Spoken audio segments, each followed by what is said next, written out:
What were some of the obstacles that you faced early on with that? Well, as we can all relate to, not just this group, right? We know, as I mentioned before, that a lot of the decisions that we see in our business, right? There's a lot that's not broken in our business. I mean, think about it this way, right? Our businesses have been around for hundreds of years, right? There's an extraordinary amount of infrastructure and a way of doing things that have worked. And of course, there's a lot of revenue that's tied up in that. And that revenue also creates a difficulty when it comes time to changing.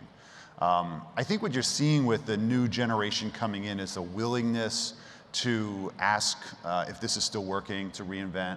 I think we run the risk, of course, of asking too much. There's a lot of stuff that works great in our industry. I think we've forgotten a lot of it, and I think we need to bring it back. The needs-based selling, the conversations, the communication, the classic needs analysis. And I think that's one of the things that we're trying to do. But I think that we need to do a couple things. I think ultimately we need to have an innovation culture, right? We need to start actually incentivizing innovation. I'm sure there's everybody right now in the audience has probably thought of an idea and decided to let it go, a way that they could have innovated. Maybe it was a form, it would have just been better, or maybe it's an entire process. But unfortunately, we didn't have the infrastructure in our organizations to really support it. And I think that organizations today, the ones that we work for and represent and maybe even manage, have to have a culture where we're actually incentivizing innovation. Because the next best idea could be sitting right below the surface with a field representative who just doesn't know how to bring it up. And I think that would be the real big challenge for us going forward. Mm-hmm. Okay. You know, it's interesting that you're talking about kind of the barriers and regulation. And what I found to be interesting is that innovation is not invention. That was a real aha moment for me, because you don't have to create a new widget, a new app, something new to be innovative. Innovation can really start with taking a form and redoing it a different way that maybe makes it simpler and easier to use, or taking a recruiting pathway that you're trying to recruit people in and making it so that it fits what you need to do, and makes some more efficiencies and makes it more cost effective. Innovation can happen with any of you at any time. You just have to make the decision that you're going to be thinking in that kind of space. That's great, Andy. And actually, one of the things that we've been saying more and more to our folks is stop asking, am I an innovator? And start asking, how am I an innovator? Mm-hmm. Because I think if you change the word innovation to problem solving, everybody here would say it's a #1 responsibility of every advisor. That's what we do. Then if we're problem solvers, that means we're innovators, right? So then it's just a question of getting comfortable in our own skin to take those risks out loud, right? Eric?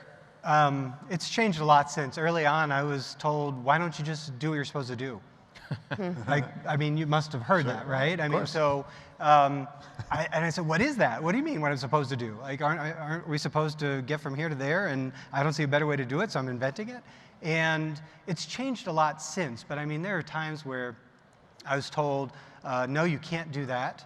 I have, in becoming a general agent in our own firm, told by certain people who are no longer with our organizations, no, you'll never be a general agent because you didn't do all the normal general agent stuff.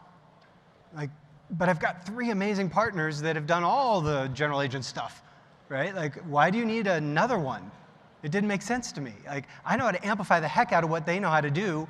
How come that's not good enough, right? Like, so there's all these challenges we face. But one of the things that's clear to me that's really driving like my passion around this is the client experience. And what I notice is it's super understandable why we are so agent-advisor centric in our focuses around innovation, because that's where the licenses are held. That's where the transactions are. We are part of a distribution system, so if we have agencies and firms, then the agent advisor feels like they're our customer, and yet they're not the client.